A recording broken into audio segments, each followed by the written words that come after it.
Now, into the ticket office of Disneyland. Oh boy, let's do this. Don't think the CIA is going to be trying to hack your second-gen iPod. I didn't think so. There might have been a lot of illegal music on there. I wouldn't doubt it. But, I mean... You were supposed to bring death to the flagships, not join them. Google has found a new way to piss me off. iTunes is a constant source of embarrassment. Every time I say it, it's going to suck even more. Everyone's idiots. I am Nadella. I can't do it anymore without laughing. I was going to do the whole thing. Welcome, everyone, to the Calling All Platforms podcast. I am your host, Wes, and I'm here with Landon. Hello. And Caleb. Hi. And we are here to talk about a few things today. But some tech news. We do have tech news, but we have a topic of discussion / AKA Caleb's going to rant for a bit that we're going to talk about this week. Listener, you probably have heard some rumblings of this, at least rumblings if you haven't been paying attention. But you've probably heard this at least somewhere or something that's happening. So let's just get right into it. I'm going to go ahead and just say this here. The internet is about to change forever, and Caleb is sad. I'm so sad. Caleb, take it away. So sad. Listener, in case you haven't, well, like Wes said, you probably have heard rumblings about this. This is a topic that has been broiling for like a month and a half at this point. Yeah, like it's been going for a while, and it's the kind of thing that I have been paying quite a bit of attention to, and I would have brought up multiple times on the podcast in the past, except as you recall, a couple of months ago, I turned over a new leaf, and I was only going to be talking about positive things that instilled hope in me for the future of humanity and our technology and stuff like that. Unfortunately, so I was waiting for this topic to turn around. I was waiting for somebody to backpedal so that I could present it as like with a positive spin on it, you know? Yes. That has not happened. And at this point, it's like, all right, I feel like we should probably just address the gigantic elephant that is currently crushing the breath from our, broken bodies. So yeah, the internet, as you know it, very likely going to be dead within the next 2-3 months at this rate, meaning you are not going to be able to shop on the internet the way you used to be able to. You're not going to be able to view any kind of content on the internet the way you used to be able to. You're not going to be able to play games via the internet in the way that you used to be able to. And you are probably not going to be able to stay private on the internet at all, at least if you hope to use the internet like you used to be able to. Now, to be clear, I recognize that for a lot of people, and you may be in this bucket as well, listener, privacy on the internet is the thing that most of us threw out the window a very long time ago. And if you haven't gone into opened up a private tab in Google Chrome or whatever and just Googled your own name, you really should do that, listener. It's fascinating, may reveal some things that you want to address. It is kind of fun for me to do that because I feel like I have actually done an okay job at staying relatively private. The only thing that comes up when I do that is my LinkedIn profile, which I haven't even looked at in I don't know how long. When did I get hired at my current job? 6.5 years ago or something like that. It's been a while. And I guess my professional portfolio does sometimes show up.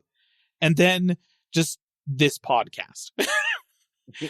Like a whole bunch of this podcast via various sites that host repeat podcasts and allow people to download and listen to podcasts and so on and so forth.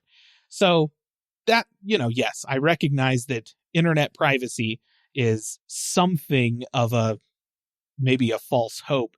But you know what you won't find for you or for me, for most people on the internet? A picture of your driver's license. That's not likely to pop up if you do a Google search for yourself. However, if this keeps going, the internet keeps going the way that it is trending right now, within the next 3 to 4 months after a single data breach, there's very possible that you're going to be able to go and look up the driver's licenses of anybody who currently lives in the UK. So this all started when the UK passed an online child safety piece of legislation, which is like, from a base level, that what they're saying is we want to not even necessarily remove all of the quote unquote adult content, just any content inappropriate for children from the internet. What we want to do is be able to verify that children are not looking at it, right? That's a noble goal, I would say. Speaking as a parent of small children, for a parent, like, that is my goal, is to make sure that my kids are not viewing anything inappropriate on the internet. And I am very engaged with how they use the internet and what they have access to with regards to the internet, so that I can meet that goal. I don't know why the UK government feels like they have to do that. They shouldn't. Parents should be doing that, and if they're not doing it, then, well, I guess that's what we have CPS for. I don't know. Like, it's just, so that happened. Their solution to this is one of two things. First of all, you have to either provide some kind of verification via like a scan of a legal ID, like government issued ID that proves you are an adult in order to access any adult content on the internet, or you have to do a scan of your face. And it's not just like a picture. You have to like the camera has to be able to see your face live, and it's going to prompt you to react to things and stuff like that so that it can verify it's looking at you live. And then it's going to decide if the face it's looking at is an adult, right? All of this information is going to be scanned and maintained in the database of a private company that the UK government is paying to do all of this stuff. Okay? So that's one thing that has happened. Another thing that has happened is an Australian feminist group, what are they called? Collective Shout, I think is the name of this group, did a bunch of targeted, basically targeted letter writing to Visa and MasterCard and PayPal, like payment processing companies, telling them that they were super upset with a bunch of games on Steam that were, to be fair, pretty offensive, right? Particularly for women. So I don't even necessarily disagree with their motives behind trying to get this stuff pulled off of Steam. They'd already tried contacting Steam about it, and Steam didn't pull it off, because as far as Steam could tell, and Steam's review for their games is not incredibly deep, right? That's a small team at Steam. They don't necessarily do an in-depth review of every single game that goes through there. But if enough people report a game has illegal content, then they will review it and pull it if necessary. And so this group contacted Steam, and Steam told them essentially that we don't think these games are illegal to sell, so we're not going to pull them. That's like the one bar is this content actually illegal for whatever reason? And they're like, we don't think it is. So they didn't. So this group moved on to the payment processors, and the payment processors caved and turned around to Steam and went, hey, we're going to stop processing payments made on your storefront if you don't get rid of this stuff. But here's where it gets fun, like really fun, because this also actually happened to itch.io as well. And essentially, the payment processors didn't come over and say, hey, these games that this feminist group is complaining about being extremely misogynistic and like promoting violence toward women and that kind of thing are bad. We want you to pull these off. They basically just turned around and said, hey, anything that could reflect badly on our brand needs to go. And so itch.io unlisted everything marked as mature on their storefront, and Steam basically did the same thing. So that's every mature game, which, I don't know, listener, that could, depending on how you read it, include stuff like GTA, Cyberpunk, The Witcher, just to name a few that you might be familiar with. Yeah. It's just, there's a lot of leeway there. And as Steam has pointed out, the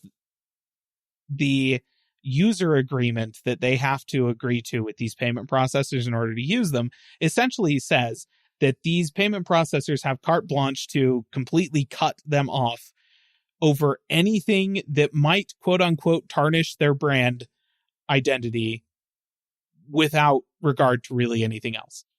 And so it basically leaves the call up to MasterCard or PayPal or whoever to say, nope, that thing right there tarnishes our brand, so nothing. We're killing it, cutting the whole thing.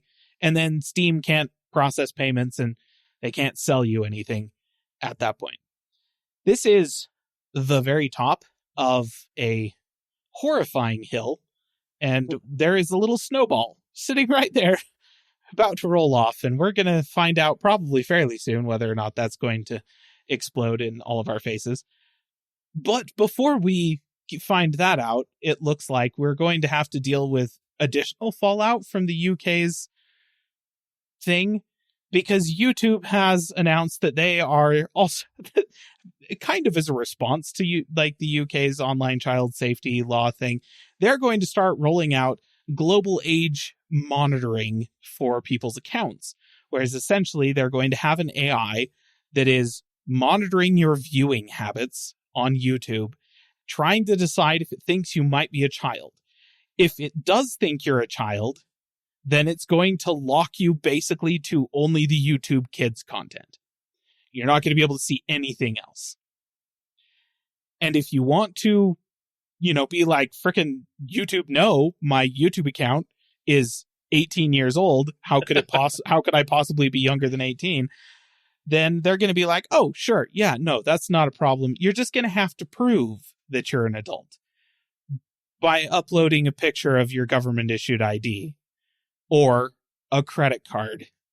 And hey, while you're at it, you may as well just pay for YouTube Premium or whatever. Might as well. So it's, this is happening right now, listener. And it is currently mostly geo-locked to the UK in terms of the broader internet.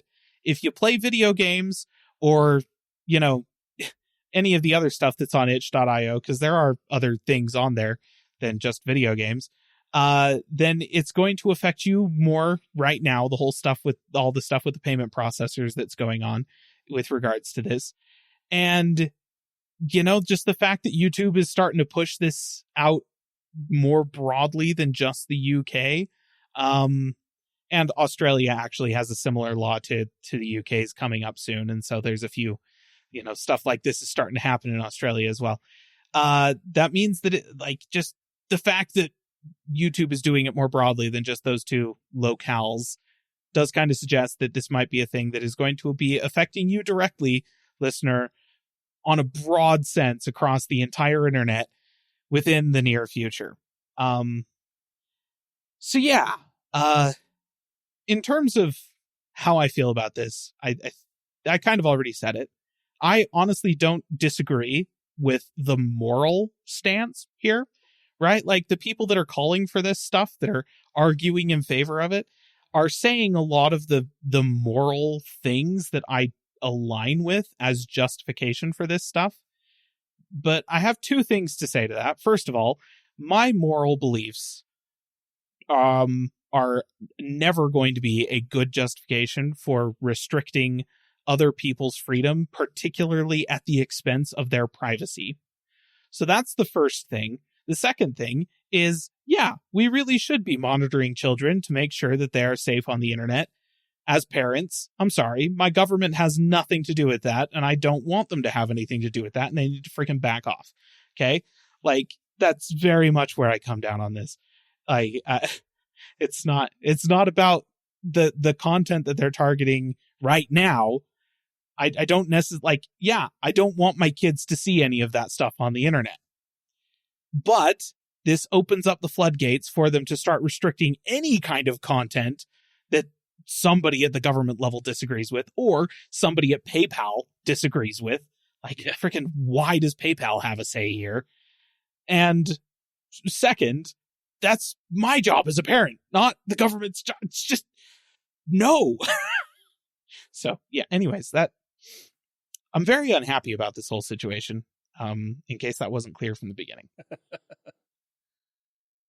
Yeah, my thoughts on this, I mean, I could go on like Caleb did because I completely agree. But my initial thought was you can't legislate morality. No. That's just not a thing. They tried that I actually, during Prohibition in the U.S. It didn't work. It just made people worse, actually. Yep. So, I mean, obviously, well, some people might say, well, there's laws against murdering people. Yeah, there are. But if there wasn't, I don't think we would get a sudden spike in people getting murdered. We might for a minute or two. But most people, that's not the reason they don't kill someone. It's called a conscience. People have their own, even if they're not the most morally clean person out there, probably not going to want to go kill somebody.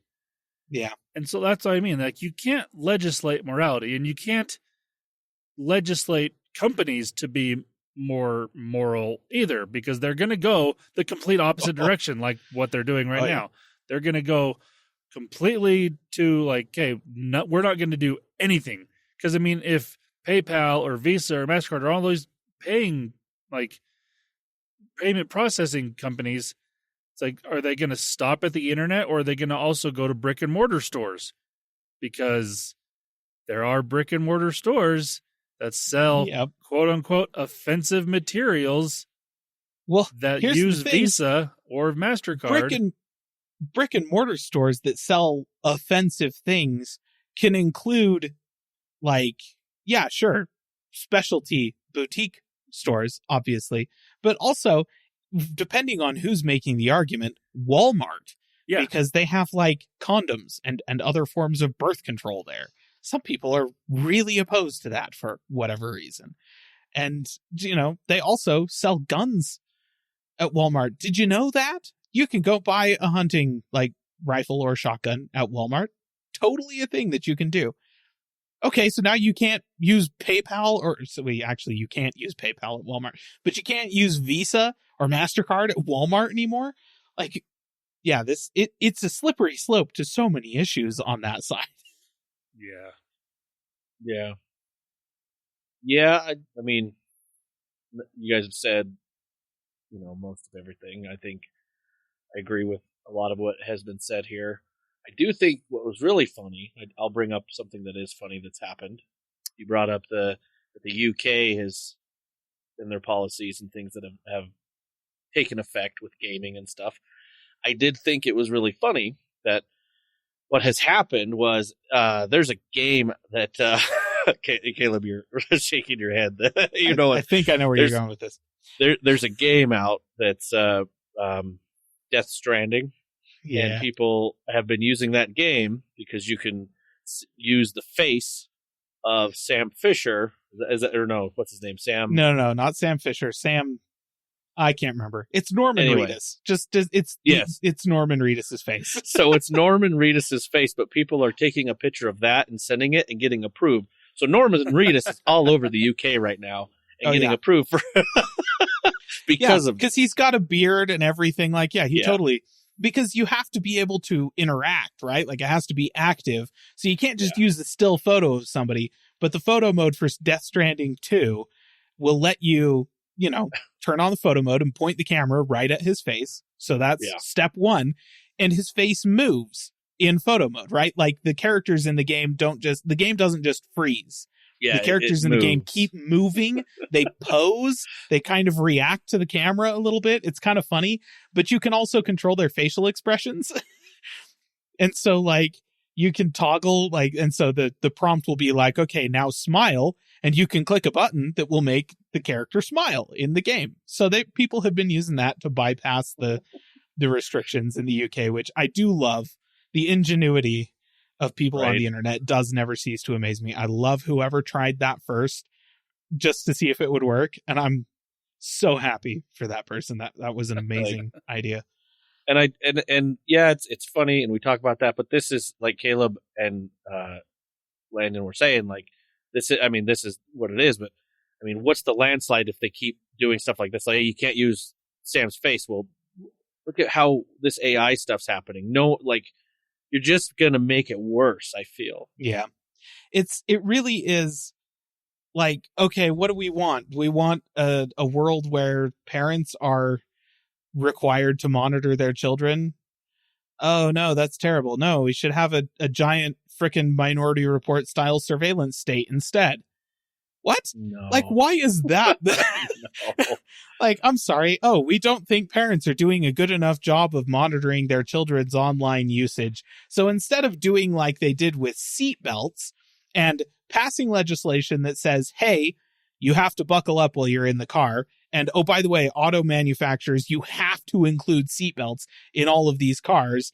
And then doing a gigantic push in the public space to educate and inform parents about how they should be having their kids seatbelted in the car, because it's the parents that control that. Like, yes, you can kind of enforce it on the parents by making it so that if they get caught not taking care of it, then they have to pay a fine. That's as far as the law goes, right? The law is not like forcing the car manufacturers to install some kind of like I guess hey, what stop, would it be? Stop. Don't They give would- them ideas. Do not give them ideas. Don't give them ideas. No, because like 100% what it would be right now is there would be a camera that scans the cabin interior, right? If it recognizes a face sitting in a seat, then it's going to monitor that seatbelt, right? Now it has to be a smart seatbelt, right? Can't have any of these dumb seatbelts. Has to have a chip in it to know whether or not it is done up and cinched down. And if it isn't, the car literally won't turn on. You know, like that's the kind of thing we're talking about right here. That's what this is. But no, so much more effective to like make sure that all of the companies making cars are putting the protections in place and then making sure parents know how to use them, making sure that parents are enforcing them with their kids. And here's the thing. They don't even need to pass legislation to force all the companies to put this stuff in place because parents asked for it. There are parental controls on every single platform that is broadly used by anybody on the internet. Yep. Google has robust parental controls. Apple has robust parental controls. Both of them cover devices and software and services. Microsoft, same thing. Even Right? Amazon That's does. the big three.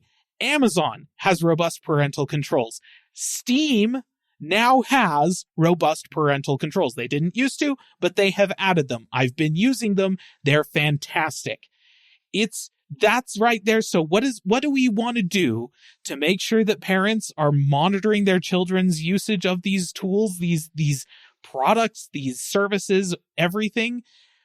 Let's make some freaking PSAs. Let's put some ads out there. Let's plaster Google's like ad spaces all over the internet with things that tell parents, hey, here's how you use the parental controls. Yeah.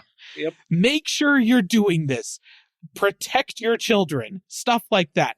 That's it. We don't need to turn the internet into a surveillance state to do this. You're right. But unfortunately, people don't also agree with No. that. Unfortunately, politicians are idiots. Almost universally, I swear. Now, I will say, listener, the one thing coming out of this that I suppose is a positive is that to bypass the stupidity in the UK, people have been signing up for VPNs at an alarming rate. Yeah. Yeah, I've heard. To an extent that if you use, say, for instance, Proton VPN, you might have issues with your speed going down because of how many new users there are in the UK for that service. Which, to be fair, Proton VPN is one that I do trust because there's no free version of it. Proton doesn't do free stuff, because if you're not paying for it directly, listener, you are the product. Yep. Proton is not selling their users. They are selling software and services. And Proton VPN, I do trust a bit. The VPN I currently personally use is Mulvad VPN. I like that one because they advertise that they don't track logs of any kind. And I actually believe them, given that you have the option of paying for their VPN by sending them unmarked envelopes full of cash. Like, that is an option with those folks. You can just mail them an envelope. Literally the envelope can just have their address on the front of it, no return. And the only contents of the envelope need to be €5 and a piece of paper that has your number on it. And if that's how you pay for it, that number is not connected to you. It's not connected to anything other than those €5. And that's all that's in their system. And a company that operates like that, I do trust when they say, no, we're not keeping any logs of your usage. That's okay, pretty good, I believe actually. that.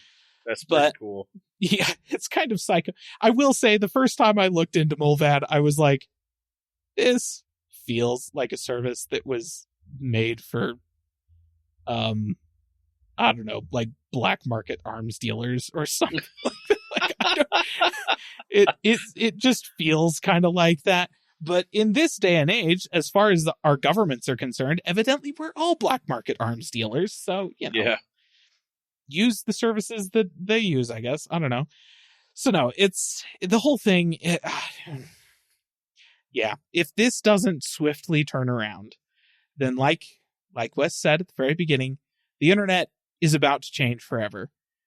And not in good ways, not in fun, happy, positive ways. Like, I don't know. Do you remember when people are like, oh man, the internet's going to change forever. And what they were talking about was that DSL, man, you don't have to kick people off the phone whenever you want to connect to the internet. It's like stuff like that, oh man, the internet changed forever. 1 megabit per second. Whoa! I don't know. This might be an opportunity for somebody to come up with a new, not Visa, to say, hey, we will let you purchase whatever. And then, boom, Visa all of a sudden might turn around and be like, just kidding. You know what's the saddest part about that? What?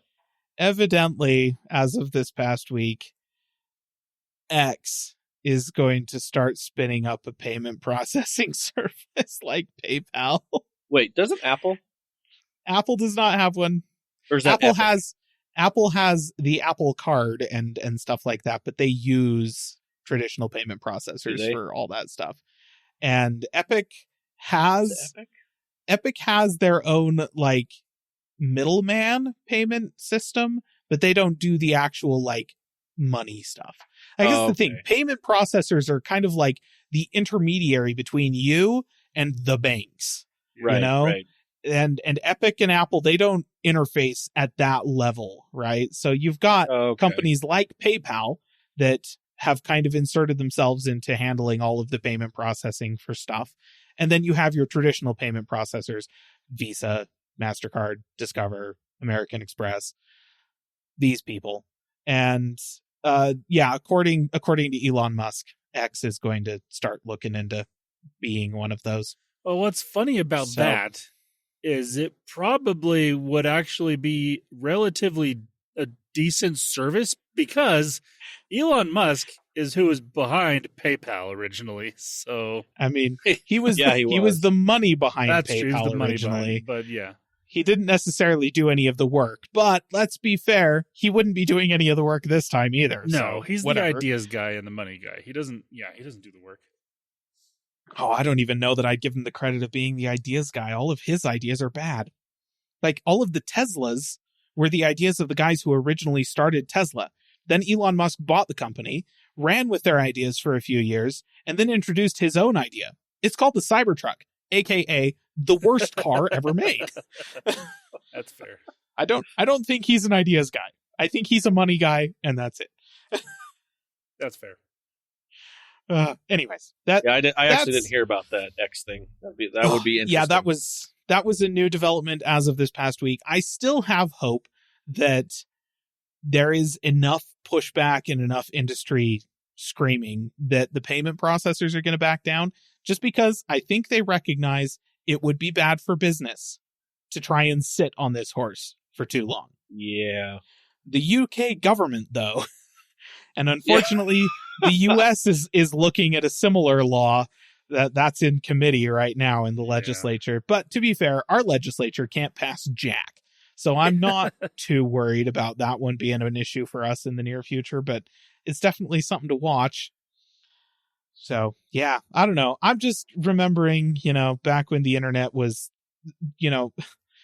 homestarrunner.com and Yeah. the freaking the Badgers website and Yeah. stuff like that, like early YouTube and Charlie the Unicorn and stuff, that used to be the internet. And like back in the early days of the internet, somebody looked at this and went, you know what, man, just Wikipedia, right? Like we could make the best encyclopedia in the history of the world, human knowledge for everyone, free of charge. And then nowadays we have everyone going like, no, not allowed. Because actually, Wikipedia is one of the sites that has been blocked in the UK if you're not willing to verify you're an adult. Because evidently reading encyclopedias is too much adult content. Yeah. Oh, yeah. No, Wikipedia was originally told by the government committee in the UK that they were going to be exempt from this because they are an educational resource, right? They're a resource of knowledge, but not anymore. And they're appealing that. It's in the UK's courts right now. But oh my gosh, yeah, they're blocking Wikipedia. Like, as I said on our last episode, I was going to say, possibly the greatest accomplishment in the history of humankind. And the UK is like, no. Yeah, but that's the UK. Like I said, the only thing that's protecting us is the fact that our legislature can't do anything. That's the only thing that's keeping us safe right now from this exact nonsense. I could go on like this for probably an hour. Listener, this is why I tried to stop ranting. It's good. It's good information. My blood pressure is through the roof right now. Well, let's go ahead and we'll move on. How's that? We'll move on to some other subject here to help out. Unless anyone's got anything else they want to say on this subject, other than Caleb.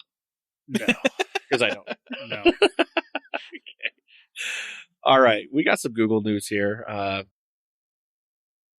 The Made by Google event is this week. Yeah, listeners, this is your reminder that if you haven't seen any ads about this yet, you will. And you forgot somehow, the Made by Google event is happening this Wednesday on the 20th at 1 p.m. Eastern Time. You can live stream it on YouTube. And yeah, we're expecting new Pixel 10 phones, a new Pixel Watch, potentially some new Pixel Buds, all the Made by Google stuff. And the other thing I want, that's normally where I would stop because that's really all that needs to know. But there are some ads that have been going around advertising some of the new phones and stuff. And I put this down as great ads and not great ads because there are two ads for each of the different. So the Pixel 10 phones as a conglomerate have their two different ads, and the Pixel 10 Pro Fold also has two different ads. One for each of them is fantastic, and I love them. The other two are stupid and should never have been made. So we're going to start with the Pixel 10 because that's where the ads originally started, was that phone. And the first one, the one that I actually really like. So all of these ads kind of show the silhouette of the phone and then the back of the phone, except for the Fold actually opens up and shows you the inside display. But it doesn't show anything on the display and doesn't give us any details about the specs or anything like that. But they also have a little voiceover of these on these ads. And the first one that I actually really like from the Pixel 10, it says, if you buy a new phone because of a feature that's coming soon, but it's been coming soon for a full year, you could change your definition of soon, or you could just change your phone. I love that. Brilliant. Yeah. Whoever came up with that ad needs a raise because it's amazing. Total shot at the iPhone, and they're completely right. Google, I don't think that you should be placing so much emphasis on AI on your phones, but that is a fire clapback. Yes. It's so good. Yeah. And that was the first advertisement promoting this event, and the Pixel 10 shot it right to the moon. Great. Right at the bat. Great ad. Perfect. Then they came out with this one, and this is just not great. The same basic ad here, but the voiceover changes. It says, if it feels like your phone hasn't changed in years, maybe it's time to change your phone. And to that, I would say, Google, have you looked at the past 5 years of phones that you've made? Because They all look haven't like changed Bender of either. Futurama with different colors, really. Yeah. I mean, I'm not saying they're bad-looking phones, but that one, again, have you looked at your own phones, Google? Because, yes, they have not changed in years. And then moving on to the Pixel 10 Pro Fold ads, the one that I really like says, when it comes to technology, there are few feelings as good as opening your brand new phone. Except, of course, opening your brand new phone and then opening your brand new phone. Again, brilliant. Absolutely love it. 10 out of 10. Good job. And then the not great one, which is extremely similar to the other not great one for the Pixel 10. It says, people used to stand in line for phone releases, which begs the question, did people change or did phones not?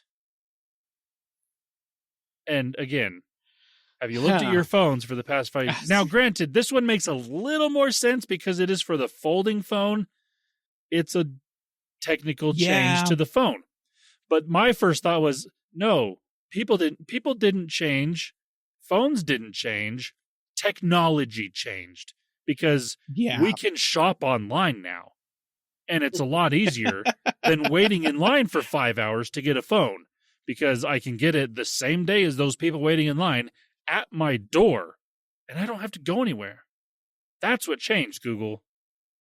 The shopping process, not the phones. Because, again, the phones didn't change, but the people didn't change either. They're just smarter, I guess. Maybe that's how they changed. I don't know.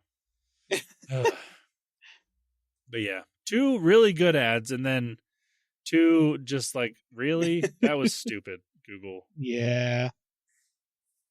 So yeah, Pixel event, or made by Google event, is this week. So there you go. Look forward to it. We'll be talking about it next week. Yeah. It'll be fun to talk about. All right. Next is Google's preferred sources, in quotations. Oh, this one, listener, is I'm torn on this one. So if you use Google to search for things, which, let's be honest, you probably do because most people do. I mean, there's Wes who uses Bing for some weird reason still, and other people that use non-Google products, which I understand because they want a little more privacy. But if you do use Google, forever. Yeah, there you go. If you do use Google, they now have an option inside of the news search functionality to put at the top of the search results, your preferred sources, as it says in the name. So the way this works is you go into Google and you can give it your preferred news outlets or blogs or websites or different things like that you want to get news sources from, which makes some sense because, I mean, you're going to probably try to find those news outlets first anyways, if you're not just going to that source directly, which maybe you should just do that. I don't know. But the problem I have with this is depending on what you're searching for, that's not going to be the best option to do, because you're just going to pull yourself into more or less of a manufactured echo chamber, which, I mean, some people they like to be in their little bubble, only listen to what they want to listen to when it comes to whatever. I'm not getting into what they're listening to, but Probably wise. yes, that could go down a rabbit hole. But I mean, this can be for any subject, and that's fine. And again, like, this only does pull those sources to the top. It will still give you other sources. You just have to scroll a little farther to get to those sources. So I'm kind of torn. I like the idea behind it, but in practice, it may just not be the best option for some people in certain situations. So, like, I might do this when it comes to looking for technology news or, things like that, because there are certain websites I do prefer to go to, but I tend to just go to that website and look for news rather than look for it on Google. So, like, if I'm going to Google, I'm wanting a variety of sources. I'm wanting to look at different options that are there. If I'm wanting a preferred source, I go to that preferred source's website because that's what I want. So, again, I kind of understand the feature. I just don't think it's the best way to do it, if that makes sense. I don't know. What are your guys' thoughts? Well, I hate news and reporting, both just in their current forms across the entire industry. I would right now? would also say that. Yes, That's my I hate thought. that too. No, Yeah, I hate. Yep. I have no preferred sources. I hate them all equally. That's fair. Oh. No, here's the thing. It's not an easy thing to solve. I kind of miss the times of RSS feeds. Yeah. Right? Where you could just subscribe to a bunch of stuff and it would all just show up in kind of an uncurated list that you then could scan yourself. Kind of miss that. I appreciate that some services kind of try to give you that back. Like Apple News, if I go in there, I can search by topic as opposed to source. Right. And that's what I like you were saying. That's kind of how I prefer to do that. I don't necessarily do it like just going to a search engine and searching for stuff. I do sort of prefer some curation in the sense that it's going to give me just news sources as opposed to like some random dude's blog or I guess I have a hope, probably a fool's hope, but a hope that if I go onto something like Apple News or Google News for that matter, and I look for something related to a topic, it's going to filter out the dozens and dozens and dozens of top SEO search results that are 100% AI generated sites that are literally just copying every article off of other sites, just rewording it with an AI and spitting it back out onto the internet. Yeah. My hope is that those are getting cribbed from those aggregation services. And so, yeah, like, I like that. I hope that's what is happening. But no, I kind of agree with you, Landon. I don't think that I would do what this is purporting to do. I like being able to kind of do a topic search and see all of the stuff that pops up. And if I look at an article and it's on a website that looks like it was made in 1996 and has a header with a pyramid and a giant eye in it, then I can just click away and I can ignore those. I don't necessarily need to only see stuff from these sources I've identified that I like. I kind of like casting a wider net than that. Yeah, and that's kind of my thoughts as well. Like, that's what I do like about things like Apple News and Google News, because yeah, you can type in your preferred topics that you want to get news on. Yeah. But yeah, I like getting information from not just the typical sites that I usually visit. Like, there are times where it's like, okay, I want to learn a little bit more about this subject. And yes, the one or two sites that I tend to go to will be there, but there will also be sites that I may not have thought, oh, they're talking about this. Let's see what they think about it, because that happens. And so having that option is really nice. So again, I kind of understand the preferred sources idea. I just don't think it's the best. I mean, I do think it's implemented in a way that's not going to completely make it that echo chamber that some people like to be inside. Because again, they just pulls these results to the top, but it does give you more further down. You just have to look harder for them. That's what Facebook is for. Oh gosh. Yeah, that's true. Is the echo chamber.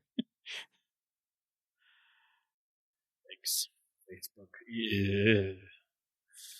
Anyway, let's go ahead and we'll move on from that. We've got some general tech news here. We have a reminder. The Amazon's App Store is shutting down. Yeah, listener, we talked about this. It's not? Well, that's still a thing.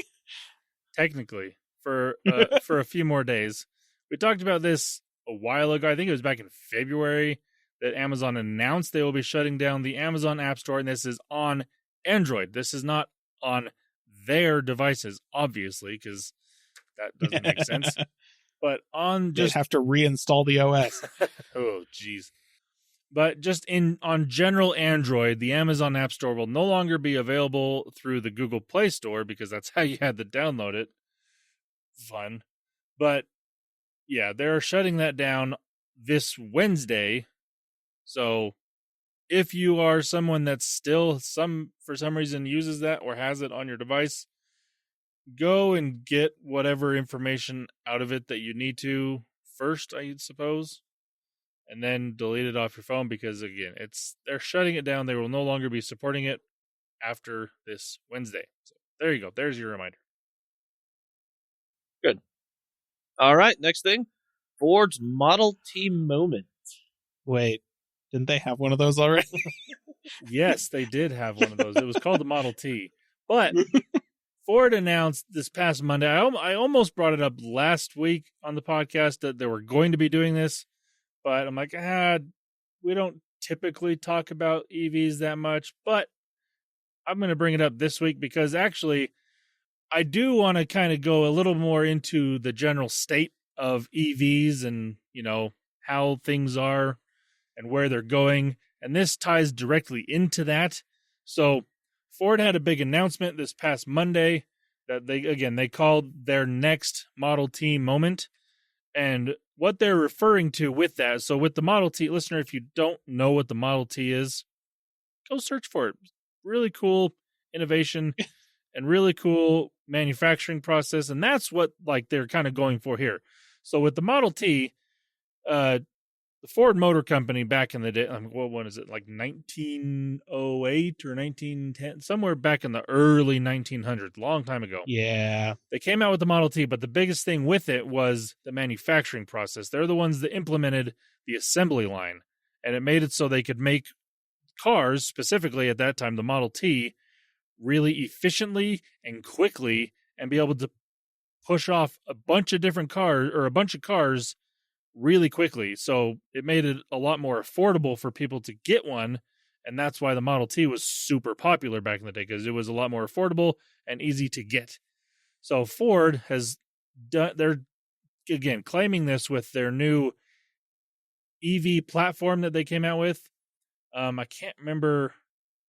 They don't have a specific name, I guess, for this EV platform. It's called the Ford Universal EV platform, supposedly. So it's not anything specific, but what they're going for here is they've made a new manufacturing process specifically for EVs that's not necessarily just your typical assembly line that the frame of the car starts one end of the factory and then a finished car comes out at the end.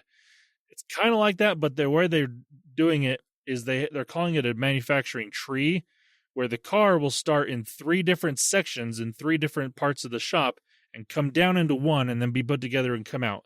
And they're claiming, again, that this is going to be even more efficient than the regular assembly line and be able to produce these cars a lot faster and cheaper. And they had a whole big announcement on this, and they actually had some Ford workers, people that work in their shops right now that are actually union workers that were there talking about this. They showed them the process. They showed them the car or the truck that they're supposed to be coming out with in the next 2 years.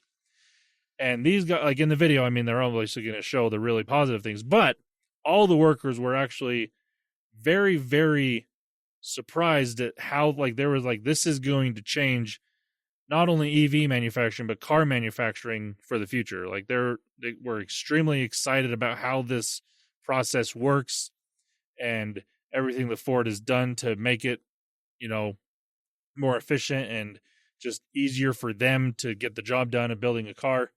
And so that got me kind of excited. And along with this, again, this is all for their new push into making more electric vehicles, which Ford kind of jumped into the game with the Mach-E and the Ford F-150 Lightning, but that's kind of where they stopped. I mean, they do have one of the Ford Transits, which is basically like their utility type vehicle that's all electric, but that's all they have. Whereas like Hyundai has quite a few different cars, Kia has a few, and then Chevy and GM have just gone all gangbusters and basically have an EV version of almost everything that they sell, and have actually very quickly become the number 2 electric vehicle car manufacturer inside the US, but right behind Tesla when it comes to selling and making EVs. And Ford is wanting to get back up into that, top 2, even top 1 of EVs in the US. And they're hoping that this is what's going to do it. And so they built a completely new facility. I want to say it was in Kentucky. I don't remember for sure. Somewhere in the Midwest. I mean, that's where all of Ford stuff is. That's inside the U.S. anyways. But they have this new facility that's going to be making specifically electric vehicles. And they announced a new, as they called it, mid-sized pickup truck that's going to start at $30,000. It's going to be fully electric. And if they can do that, that's impressive right off the bat. Because right now, if you wanted any sort of truck that's all fully electric, you're looking at starting around $60,000. And that's for the F-150 Lightning, which is a full-size truck. Like the smaller ones, like the Rivian or supposedly the Cybertruck, those cost even more. But I like what Ford is pushing here. The ambition is great. I like to see it. Again, we'll have to wait to see. They're hoping, or they're saying, this new mid-sized truck will come out in 2027. So we could see it as early as Thanksgiving of 26, because that's typically when the next year model of cars come out, is right around that holiday period of the year before the number. Again, stupid. We talked about this with iOS 26. It's dumb. But they've also started producing their own batteries, which they are making lithium iron phosphate, or commonly referred to as LFP batteries, which is the technology that most Chinese car companies are using. And it's just typically a better use when it comes to electric vehicle batteries than lithium ion batteries, because they're slightly less energy dense, but they don't blow up when you puncture them. Yeah, exactly. So that's nice. They're just, when it comes to cars, I think the LFP batteries are going to be at the moment, for the technology we have, the best bet. And with Ford now producing their own batteries, GM has also announced they're going to be making a facility in the U.S. to produce these LFP batteries. Hyundai has started doing the same thing. And there's a company that partnered with LG. Can't remember who it was. It might have been GM. But they're going to be making these batteries as well. So there's a lot more companies that are taking this battery technology and starting to produce their own batteries. And a lot of companies have also started to make their own, a lot more cars. Like Hyundai just opened up can't remember how many like a 200,000 square foot facility in Georgia that's already making, like, it's specifically for their EV vehicles. Wow, that was redundant. Their electric vehicles. And they're hoping, like, when it's fully going, like right now it's not pushing out as many cars as they wanted to, but once it's up and fully running, they're claiming up to 50,000 vehicles was it a month or no, 50,000 a year is what they were going for, which is a lot of cars. So between what Ford announced this past week and what GM and Hyundai and other companies are doing, I'm actually, like, even despite what's happening politically when it comes to EVs and other things like that, I'm very positive about where the electric vehicle market is going. And I've said it for a while now. Give it between, well, a while ago I was saying between 5 and 10 years. Now I'm saying give it 5 years and the EV market is going to it's going to not make sense for most people to buy your traditional combustion engine vehicle. Yeah. I mean, I kind of think that almost now anyways. There are still always going to be some cases where electric vehicles don't make sense. And right now, the biggest thing is if you are someone that tows anything super heavy on a regular basis or long distances, electric vehicles definitely don't make any sense. But if you're just on average, just a regular commuter type car, EVs make the most sense, I still think, for most people. But it's going to make, even, like I said, it's not going to make sense to not get one, I think, within 5 years, based on a lot of different things that are happening right now, because it's just going to become more affordable, more easily accessible for anybody, and also charging is also going to become a lot more accessible for pretty much everyone. At least this is coming from a U.S. point of view, but I mean, outside the U.S., it's there. Like a lot of those countries are already making it way more accessible for people to buy EVs, so Yeah. they're ahead of us right now. I mean, here's the thing. You look at like heavily established countries like in Europe, they don't have a ton of EV stuff happening right now, but they also don't have a ton of just traditional ICE vehicle stuff happening. Right. Because they have public transit. Yeah. Like this idea that you can get anywhere you need to go on a train and a bus. Yeah. And it takes the same amount of time as driving and costs about the same, honestly, once you factor in gas and taxes and stuff like that. So that, you know, they're not really in this race, right? They're not in the conversation. It's countries like the United States where we were built around the idea of a car. Yeah. Or countries that are building currently, like China, who are, yes, they could be dumping a whole ton of money into public infrastructure for like transit and that kind of thing, but it's actually way cheaper to just give everyone a car and build literally bajillions of miles of road. Yeah. And they're doing it as fast as they possibly can because they're in a race with us, actually. We're kind of, I don't know. It's not quite the Cold War, but it's a bit like the Cold War between the US and China. So, you know, they're very much pushing EVs really hard right now. And there have been, I've heard people say things like, we really need to like allow BYD to sell their EVs in the United States because they're so much cheaper than the EVs that we have here. I really disagree with that concept. Not necessarily because there's anything wrong with BYD, though there may be a few things wrong with BYD, and just generally speaking, I don't have a ton of faith in products made designed and made exclusively in the Chinese economy simply because of the way that the Chinese Communist Party controls everything there. Like, I don't quite trust their quote unquote government certifications for safety and that kind of thing. just don't quite trust those. Just saying. But even aside from that, there was slightly unrelated, but there was a fascinating video on YouTube that I saw a couple of months ago from Smarter Everyday. Destin on Smarter Everyday released a video talking about trying to make a product entirely in the United States, meaning materials that are sourced from the United States, manufactured or processed and manufactured into parts by the United States in the United States, and then assembled in the United States into a product that they could then sell.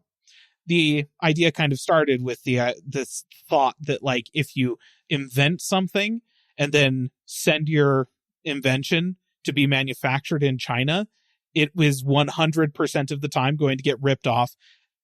Your parts are going to be swapped out for lower quality stuff, and it's going to be sold for cheaper by the factory that you have asked to make the thing. That happens in China literally all the time, listener. If you weren't aware, that's why Temu is the way it is. Yeah. Everything on there pretty much entirely was something that was invented, designed by somebody else. And then the factory making it in China just swapped out some components for lower quality stuff and sold it for less. That's the whole business model. So that was kind of what they were trying to do, was avoid that. They wanted to not have to send any of their designs out of the country. They wanted to keep it all here in the country so that they could be 100% protected by the United States laws and regulations that protect IP and inventors here. Honestly makes sense. And what they discovered is it's nigh unto impossible to actually have wholly American-made products. And to the extent where they were like, there's companies that will do injection molding for you in the United States. It's more expensive than China, but there are companies that will do it. But if you ask them for help making the molds for the injection molding process, they're just going to be like, oh no, we just farmed that out to China. We don't have mold designers in this country anymore. We don't have tooling designers and machiners in this country anymore. So many of that at that level of the manufacturing process has been completely shipped overseas. Not just China, lots of other places too, but it's just not here anymore. And so when I hear stuff like what Ford is talking about here and see some of the things that are coming out of GM, I'm kind of just on board with that from the base level of, wouldn't it be nice if, regardless of anything else, we had the skill and, in our population here to do this stuff? The skilled laborers necessary for these tasks, a lot of whom we just don't have anymore because they used to be here, but it was cheaper to send their job overseas, and then they retired and died. And now we don't have it, and now it's all overseas and stuff like that. So it's like, I like this commitment to the manufacturing and pushing, instead of going, hey, let's just buy BYD's cheap cars. Ford is going, how do we make cheap cars here? Like, what's the solution? And you see that kind of a lot in the EV market right now. Ford is doing this. I kind of hate, I understand, but I kind of hate that this whole thing, they're all like, electric truck. Okay. I drive a sedan. What do you got for me? I don't know. I don't, but it's Ford. To be fair, the Ford doesn't F-150 have the only car Ford sells now is the Mustang. is the Mustang. And they did that because they realized, oh, we don't sell any other cars. No. And the F-150 yes. is not just the most popular truck, but it's literally the most popular vehicle in the U.S. So yes. No, that I also fully makes understand why Ford did it, but I'm still bummed about it. But the Slate and what was the other one besides the Slate? I can't remember. These little companies that are trying to spin up these interesting electric cars, and the big automakers getting into it as well, means that they're going to be pushing for, as many parts to be manufactured locally so that they can avoid tariffs and stuff like that, which, like, yeah, okay, that people are going to point at that and be like, look, the tariffs are working. And I'm like, yes, and we're all getting poorer in the meantime. Because we still have to order this stuff from overseas until then. So yeah, that's fun. But I am encouraged, right, by all of this development. And it's nice that Ford has made a very vocal and apparently very significant financial investment in this idea, in this future. They're putting money into not just their own manufacturing plants, but also like, hey, how do we manufacture batteries, right? Like, how are we going to get that into some place something that we can have here? So I like that. Just, yes, I live in the United States, so this is a very US-centric viewpoint, but Ford is also a United States auto manufacturer, so it was always going to be a very US-centric viewpoint, let's be honest. Yeah. And from that perspective, I really like this. And for anybody who's still on the fence about whether or not you can make the whole like EV thing work, just speaking as somebody who has a car that is pretty much exclusively just for commuting to work and back, I bought an e-bike at the beginning of the summer. Not to just rag on about this, but e-bikes are great. Love the thing. I've been using that several days a week to commute to work, 2 or 3 days a week. That's it. I drive at least once a week. And can I tell you, my car is still on the tank of gas that I put in it at the beginning of June. I have a quarter of a tank left. It's the middle of August. If I keep doing this 2 to 3 drives or rides a week on my e-bike, I'm going to have done this entire month on a single tank of gas in my, or this entire summer, sorry, on a single tank of gas in my car, which, yeah, that's fantastic. That's like literally 3 times better efficiency than what I have been getting. And that's pretty much all that car gets used for. I recognize that not everybody is in the same situation as I am. And I have other vehicles that are for longer drives, for sure. But I think that there are literally millions of people across the United States that if you put them in a cheap EV city car of some kind, that would be all of the car-based transportation that they need. And you know what? Like, people are going to be like, oh, but the charging infrastructure and stuff, just put an outlet, just a literal 120 volt, whatever outlet on the wall of your carport, or, you know, apartment owners and stuff like that just need to install another couple of circuits and run a few 120 volt outlets out to it. Yes. Will it charge slower? Absolutely. But if I had a 200-mile range car, I would need to charge it. If I was driving it to work and back every day, I would have to charge that thing maybe once a week, if that, At most, yeah. every other week kind of thing. Like that's where that would be. So yeah, give me a 200-mile range car and an outlet that I can charge it at, just kind of trickle charge it at every night.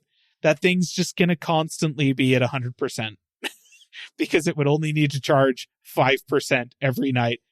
And that's it. So yeah, millions of people, this is all the car that they need. Yeah. Is these basic, simple little EVs with basic, absolute garbage tier charging infrastructure. That's it. And that's it. That's the thing that literally everyone that I talk to, that's always their end point. It's like, I can counterpoint all of their other arguments about not buying an EV other than the price, because yes, they are expensive. But yeah, the big one that they always bring up is like, well, what about long range vehicles? I'm like, again, 95% of the time that you're using your car, you don't need 500 miles of range. 2, nope. How often do you actually go on a road trip where you need that? Like, your car you have right now can only go 350 miles on a tank of gas anyways. Maybe 400 if you have a nice, good, efficient car. But, I mean, yes, you can fill up in 5 minutes. That's fine. But again, in the next 5 years, the infrastructure is going to be there that you can also charge your EV from 10% to 80% in 10 minutes. And you're fine. And you know what, listener? I'm going to blow your mind with this one. If you take your car on a road trip, you're not just paying for gas. No. You're paying for the wear and tear on your car, right? And depending on the road trip you're doing, that could be pretty significant wear and tear. Yeah. Like the recent road trip I took, I was driving across South Dakota, across Wyoming and Montana and everything. It was quite a substantial road trip, over 1,000 miles, all said and done. And I did that whole thing on tires that I was confident were going to shred themselves at some point on the freeway. They were so bald. It was like driving on slicks. It was, fortunately, not a lot of rain, but the one time there was a bit of a drizzle, scared the crap out of me. I was petrified because I did like literally hydroplane just a touch at like 65 miles an hour. And I was like, oh, we're all going to die. Anyways, you pay for that. If you're doing a road trip, don't. Have you ever considered maybe not taking your car? There's this wonderful company called Enterprise.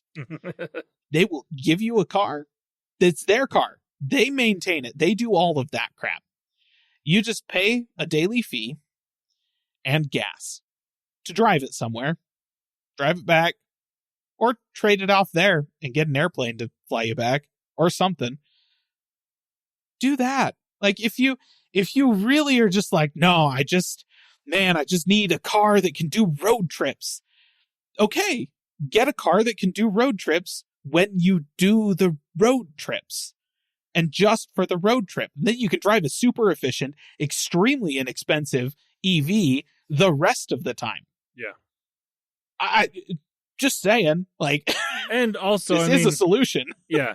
Also, if you're going on a road trip that is more than 500 miles and you haven't, a lot of EVs can now go up to 400 to 500 miles. If you're going that, like more than that, you're going to want to stop for more than 5 minutes to get gas, most likely. Stop at a place point, that, yeah. There's plenty of places that have chargers that, again, can charge your car relatively quickly. Even if it's only if it takes as long as 30 minutes, that's fine. You're going to stop to eat somewhere. So go charge it, go eat. When you get back, your car's going to be fully charged, if not at least close to, and you can go another 300 miles and you'll be fine.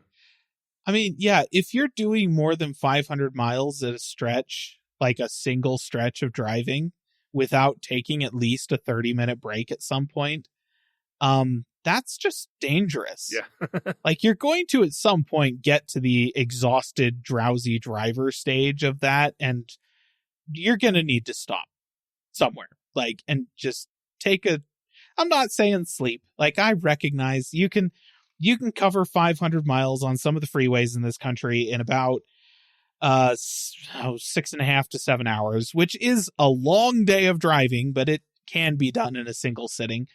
But really, you should stop somewhere in that stretch and rest, and just make sure you do it next to a supercharger and just plug in and let it charge.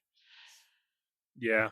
So, yeah, like I said, my general take and feeling when it comes to the state of electric vehicles at the moment is pretty positive.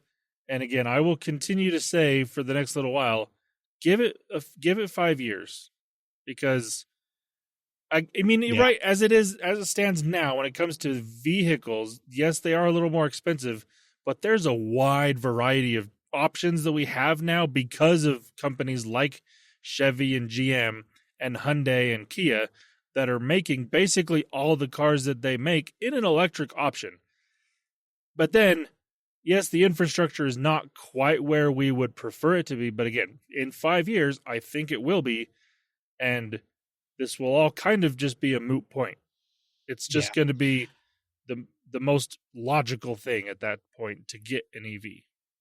I think it's entirely possible that right now maybe an EV doesn't make sense just because of price, but also we are at the point where I would say if you're shopping for a car, it's worth considering. Definitely look seriously, especially because right now the EV market is kind of crashing out. Used EVs are really inexpensive. Yeah. They depreciate super duper fast.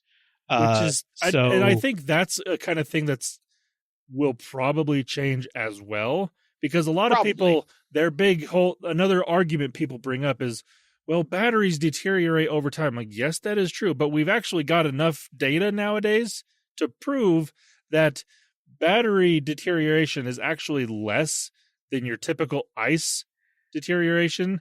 Like, oh yeah, like there's stats out there that show a battery deterioration will lose a few miles of range over time, but so does your combustion engine vehicle, and that one's actually losing miles faster it's becoming less efficient, I should say, over time than what your electrical Yeah. vehicle is. So as now, like it does, like the used EV market, yes, you can get what was an $80,000 EV for closer to 40 or less, depending on how old it is, because the market for some reason is just really weird. I do think that's going to change in the next 5 to 10 years as well. Yeah, it's crashing out right now, but it's very much the kind of thing where, I don't know if you were aware of this, listener, but yes, like with lithium powered batteries, over time, as you discharge and recharge them, especially if you're doing it wrong, they last less long, right? And you know this because you've had a phone that did this. Totally true. 100%. The most efficient way is to never discharge it below like 50% and never charge it over 80% of its total capacity. And if you let it sit in that sweet spot right there, then hot dang, that battery is going to lose almost nothing over time. Did you know, listener, that's actually how most EVs operate? Yeah. Because they know that about their battery chemistry, and they're not trying to make a car that's going to crap out in 5 years, believe it or not, despite the panel gaps on Teslas, which I grant you, some of the Teslas were only designed to last until they got off the lot. Cybertruck. Anyways. But don't know, like the battery packs, they operate, 0% on a battery pack in an EV is typically like 30 to 40% discharged. And 100% on a battery pack is 80%. And as the battery chemistry deteriorates over time, the onboard computer monitors that and will slowly increase the amount, like the actual percentage that it's using of the battery pack until eventually it hits 100%. And then it starts deteriorating from there. But generally speaking, you will not see a decrease in the overall mileage of your EV for a decade. Then you'll start to see minor decreases over time. And by the time it gets to the point of, oh boy, I'm not sure if this is really usable, maybe I should think about replacing the battery, you're looking at maybe 200,000 miles on the thing. Yeah. At which point, your ICE car has a new transmission, entirely new. Like the entire driveline may have blown up at that point. You've had to replace the head gasket twice. Who knows how many oil changes you've gone through. And you take all of that maintenance and all of those things and add them up. It's not the cost of a battery pack. It's way more. Yeah. So, yeah, just listen. There's a lot of people that are going to fearmonger about electric vehicles. There are legitimate concerns for electric vehicles, but none of them are super serious deal breakers the way that they may have been back when people were trying to power EVs with lead acid batteries. Yeah. We've moved on from there quite a ways. So, no, it's worth serious consideration at this stage. And you may seriously consider it and come to the conclusion that no, it's still not going to work for me. But I feel like the number of people that is going to be the case for is going to continue to decrease every year until it just doesn't make sense to have especially non-hybrid vehicles at all. Yeah. Which I say that also from the perspective of somebody who recognizes that the more smart and advanced and sophisticated cars become, the more likely it is that we fall into the dystopia where you have to pay a subscription fee in order to turn on your car every day. And by that metric, we should all be driving cars from the 60s. So I recognize that there's some dichotomy here. It's not like a perfect, this slots into this whole ideally and everything is wonderful. There's still battles to be fought, but I don't get discouraged despite all the ranting I did at the beginning of this episode. Yeah. Also, listener, if you don't want to believe us for some reason, because we're always right, but if for some reason you don't think that, I guarantee you know somebody that has an electric vehicle. You may not realize that they have one because, again, if they have like a Chevy one, just looking at it upon quick glance, you may not realize that it's an EV. But there's a lot of people that do have them. So go talk to your friend that has one, and they will tell you, they will probably be the one that will try to sell you on one, because pretty much everyone that I know that has an EV, it's like, oh yeah, best purchase I've made in a long time. Was it a lot of money? Yeah. But was it worth it? Also, yeah. Well, I don't have anything to add to this. I really don't. I really don't. Wes is in the You pocket two of are big oil. No. Very, very passionate about this. I'm sorry. I've seen the cars he drives. No, he's not. He's not. Yeah, that's fair. He's not Nope. in anybody's pocket. Remember he said that we made the comment that I don't buy new vehicles. Like my vehicles I buy, I run to the ground. Like, Yes. Yeah. bingo. That's how I shop, which is why it doesn't bother me. Like if I were to buy an EV, it'd be like, no, it's depreciating so fast. I don't care. I'm not getting rid of it until it's literally a puddle of goo on the road. Yeah. Yep. So, Well, just another thing I wanted to add to that. If you are that type of person and you've had it for 15 years, the other nice thing about EVs is, I mean, with your typical vehicle, you can buy a new engine or a new transmission and it will last a little longer. Yes. But it doesn't make it practically a brand new car. Whereas if you buy an EV and you have it for a long time and you replace the battery pack in it for about the same price as a new engine, in all honesty. Yeah. It is gonna, because there's significantly less moving parts on the rest of the vehicle, it's almost a new vehicle at that point. I mean, it's obviously not brand new. There's other wear and tear to it, but Sure. But no, it's getting an ICE vehicle to the state where it's like, oh, this feels like it's brand new. Everything's running like it's brand new. That's really dang expensive. Much less expensive to do that for an EV. Yeah. Though I will say you may have to replace the actual electric motors to get that. Maybe. Electric motors, if you don't really do crazy things to them, they will last virtually unchanged for a ridiculously long time. Yeah. So maybe not. Maybe it is just new battery pack, replace your suspension components and your brakes and your tires, and you're done. Whereas on a normal car, it's, yes, you have to replace all the suspension, the brakes, and the tires, and like the entire coolant system, and you have to replace the engine, and then you're going to have to replace the transmission. You're probably going to have to replace like the entire exhaust system as well. Oh, probably ought to replace the gas tank just in case, all the lines running fuel and everything Fuel everywhere. pump. You want to make sure that's good. And if you're replacing the engine, obviously at that stage, you're replacing the alternator. You're probably going to want to replace the compressor for the AC, yada, yada, yada. It just keeps going. True. All right. Well, if no one else has anything, listener, that's the end of the episode. Unless, Landon, you have one more thing. No, I don't. I was wondering if you got it all out just in case, in that I'm- last one. So, I mean, I could go on, but there's really no need to at this point in time. all right. Well, listener, we appreciate you listening to the end of the episode.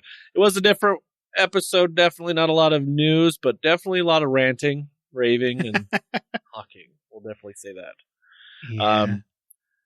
If you want to get a hold of us, listener, you can, or want us to talk about something in particular, you can get a hold of us on our social media website, on the platforms. Also, our website at callingallplatforms.com. You can take a look at the YouTube channel there that doesn't have anything new, but it's possible there might be Listen. something. It's not What? impossible.